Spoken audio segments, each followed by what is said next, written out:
Você está ouvindo IERBcast Julgados, um podcast do Instituto de Educação Roberto Bernardes Barroso, a Escola de Governo do Ministério Público do Rio. Nesta nova temporada, trazemos julgados emblemáticos comentados por especialistas no tema. Olá, sejam todos bem-vindos e bem-vindas ao nosso podcast, IERBcast. O IERBcast teve uma reformulação, agora nós estamos fazendo um IERBcast só com julgados, e hoje nós iremos receber o Procurador de Justiça e nosso colega Guilherme Martins. Nós vamos falar um pouco hoje sobre o tema proteção de dados e a decisão do Supremo acerca desse tema. Guilherme, você podia, de antemão, já explicar para a gente qual foi o objetivo da ação e qual foi o tema discutido ali nessa ação direta de inconstitucionalidade? Com certeza. Olha, saúdo a todas e a todos aqui que nos assistem. É uma grande alegria participar de mais esse projeto com o IERB. E o caso envolvendo 5 medidas cautelares em ADIM que foram julgadas apensadas diz respeito à proteção de dados, que hoje é vista como um direito fundamental autônomo até a partir da emenda constitucional número 115 de 2022, que introduziu um novo inciso ao artigo 5º da Constituição, inciso 79, até como uma ferramenta essencial ao livre desenvolvimento da personalidade. E essa ADIM dizia respeito ao compartilhamento de dados entre o IBGE para fins de censo e cerca de 200 milhões de usuários de empresas de telefonia, supostamente para fins de combate à pandemia. Aconteceu no auge da pandemia, foi ainda antes da entrada em vigor da LGPD, e a ministra Rosa Weber, relatora, suspendeu os efeitos da medida provisória número 954 de 2020, que foi julgada inconstitucional pelo plenário por 10 votos a 1, em divergência apenas do ministro Marco Aurélio Mello. Esse voto, eu fiz questão de trazê-lo porque é um voto emblemático em matéria de proteção de dados, e foi mesmo anterior à entrada em vigor da LGPD, que se deu em setembro de 2021. Esse voto é de abril de 2021, é mesmo anteriormente à entrada em vigor da LGPD, o Supremo Tribunal Federal fez questão de reforçar a sua vigência. Tem trechos do voto da ministra em que ela faz referência às antigas páginas amarelas no tempo da telefonia fixa que dominava tudo, em que todos os dados de todo mundo ficavam expostos nas listas telefônicas, nas páginas amarelas. Agora a internet potencializou isso muito mais. Hoje em dia, tirando naturalmente os desvios que acontecem nos níveis da Deep Web e da Dark Web, qualquer pessoa pode sofrer uma rápida pesquisa na internet e dados pessoais seus, como endereço, telefone, CPF, e-mail, podem ser capturados. O outro fator também que foi destacado nessa medida provisória é que não existem dados inofensivos, não existem dados inócuos.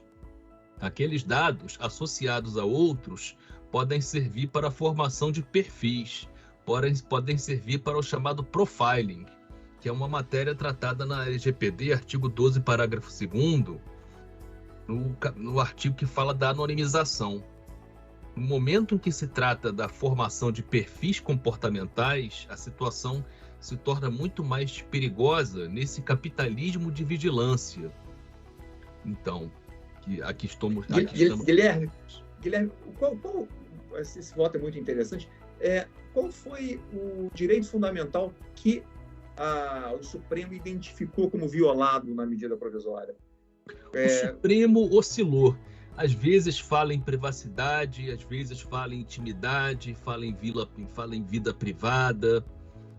eles titubearam um pouco na consagração da proteção de dados como direito autônomo, mas eu entendo que em alguns votos dos ministros, se nós formos ver em alguns votos, como no voto do ministro Gilmar Mendes, especialmente, que fala em autodeterminação informativa, fazendo comparação com uma famosa decisão da Corte Constitucional Alemã de 1983, em face do censo também, em face do voto do ministro Fachin também. Eu entendo que alguns ministros transparecem essa ideia do direito à proteção de dados como direito fundamental autônomo, mas o voto da relatora fala mais em intimidade, vida privada, privacidade, mas a ideia de proteção de dados pessoais hoje descolou da ideia de privacidade. Era aí que eu queria chegar. É muito interessante mesmo, Guilherme, essa ideia de que houve alguns ministros reconheceram uma autonomia do direito. Assim, na sua concepção, é importante a gente saber se existe essa autonomia e, assim, essa expressão que você utilizou, a ministra Rosa Weber desvinculou do direito à intimidade privada, o direito à proteção de dados. Você concorda com essa desvinculação também? Queria que você pudesse enfrentar esses dois temas. Concordo. Tudo são etapas históricas. Tem um artigo muito importante que foi escrito, chamado O Direito à Privacidade, na revista da Universidade de Harvard, em 1890, que é apontado como um marco histórico por dois advogados, um deles ministro da Suprema Corte, Warren e Brandeis. Um deles teve a esposa indevidamente exposta, até uma situação que nós, assistindo à cerimônia do Oscar, nós vamos nos lembrar disso em uma outra dimensão hoje. E ele escreveu um longo tratado sobre a privacidade, no sentido do direito de estar só. Mais tarde ela caminhou para a questão do autocontrole, para a autodeterminação informativa, no sentido de a pessoa controlar, endereçar as informações que lhe dizem respeito. E hoje em dia eu entendo que há uma autonomia. Eu entendo que a proteção de dados pessoais, no momento em que ela tem uma principiologia própria, inclusive esse acórdão é muito caro aos princípios da finalidade e da necessidade, capitulados na LGPD. Ou seja, os dados devem atender a uma finalidade e devem ser colhidos apenas diante do que for necessário, do que for imprescindível. Apenas isso e nada mais. Como ele tem uma principiologia própria, tem toda uma tipologia própria, já não tem como negar essa autonomia, que foi conquistada historicamente pelo direito à proteção de dados pessoais, e digo mais, que não é nenhuma novidade. As constituições europeias, já nos anos 70, Portugal, Espanha, já consagravam essa autonomia. No Brasil é que agora temos uma LGPD. A legislação de todos os países europeus sobre proteção de dados pessoais remonta aos anos 70, alguns em sede constitucional. Nossa lei é fortemente inspirada pelo novo regulamento de dados pessoais europeu, que é de 2016. Não conseguiu parametrizá-lo em tudo, mas em grande parte na principiologia, a questão do tratamento, o conceito de dados pessoais é muito semelhante, dados pessoais sensíveis. Vários conceitos que nós temos na LGPD podem ser buscados no regulamento que é de 2016, o GDPR. Guilherme, eu tenho uma pergunta. Você consegue enxergar que você conferir eventualmente uma proteção constitucional autônoma, você também estaria engessando um pouco os avanços tecnológicos? Você enxerga dessa forma ou não? Você acha que uma coisa é você ter um avanço tecnológico, outra situação é você ter uma proteção constitucional, que é uma proteção devida para que as pessoas tenham um avanço tecnológico com uma segurança, com a ideia de que os seus dados estarão protegidos de forma prospectiva? Se for uma previsão constitucional principiológica, como essa que nós temos, apenas com um inciso, é assegurada a proteção dos dados pessoais na forma da lei, eu entendo que os benefícios superam certamente essa questão da rapidez da evolução tecnológica. E a maioria da legislação que foi recentemente aprovada envolvendo a proteção da pessoa humana na internet, aí eu menciono o Marco Civil da Internet, menciono a Lei de Acesso à Informação, menciono a LGPD, sem falar no Código de Defesa do Consumidor. Todos esses diplomas legais são principiológicos, não tem uma preocupação concreta, ou seja, a evolução tecnológica não vai afetá-los tanto. E tem uma preocupação com a neutralidade tecnológica também, não adotar determinada tecnologia. Isso é muito importante, até para evitar a defasagem face da rápida evolução tecnológica que sempre vai haver. Guilherme, dentro dessa perspectiva de proteção constitucional, você acha que essa decisão já respeita os anseios da LGPD, ou você acha que o Supremo poderia ter sido mais ousado no reconhecimento da autonomia do direito?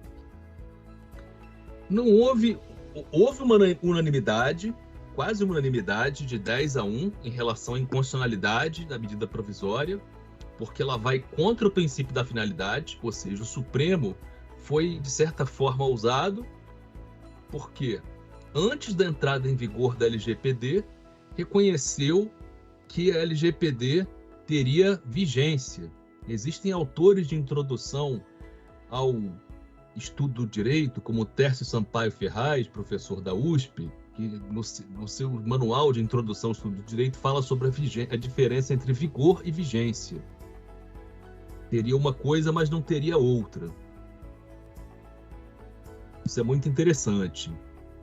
Foi ousado neste ponto, mas poderia ter sido mais ousado em relação a uma unanimidade no tocante ao cerne do direito, à autonomia do direito, que encontramos em votos de alguns ministros, mas não todos. Mas é um voto a ser festejado. Eu entendo que foi um bom momento do STF. Guilherme, em relação, que a gente já tratamos de alguns temas, em relação à LGPD, se pudesse, para a gente finalizar, dar sua opinião bem básica sobre se acha que hoje o nosso sistema jurídico está preparado para a aplicação da LGPD. Você acha que hoje estamos diante de uma evolução tecnológica muito grande e temos uma legislação hoje, como você já disse, foi editada com fundamento no regulamento europeu. Mas você acha que hoje nós operadores de direito do Brasil, os tribunais estão preparados para aplicar a LGPD de forma adequada? Falta, talvez, formação. A questão é essa. Existe uma cadeira chamada Direito Digital que o MEC aprovou nas faculdades como disciplina obrigatória, que essa disciplina precisa ser instituída para ontem. Para ontem. E que isso, assim como foi um direito do consumidor no passado, isso vai repercutir na formação dos profissionais, operadores do direito. Porque, no momento, as decisões judiciais sobre o tema ainda são contraditórias e ainda não seguem uma mesma linha. Algumas, por exemplo, a reconhecem o dano moral em ré ipsa e outras não. Só para citar um exemplo. Perfeito, Guilherme. Eu queria te agradecer muito um papo rápido sobre essa decisão, que é o objetivo desse novo IRBcast, podcast do IERB. Te agradecer bastante por ter participado com a gente aqui da nossa conversa, e lembrar a todos que o IERBcast, o nosso podcast, estará disponível em todas as plataformas, no nosso site, nas plataformas do YouTube, do Deezer e do Spotify, e também no nosso site. E esperar todos no nosso próximo episódio, que agora é semanalmente, teremos um próximo episódio brevemente. Muito obrigado. Obrigado. Você ouviu IERBcast Julgados, um podcast do Instituto de Educação Roberto Bernardes Barroso, a Escola de Governo do Ministério Público do Rio.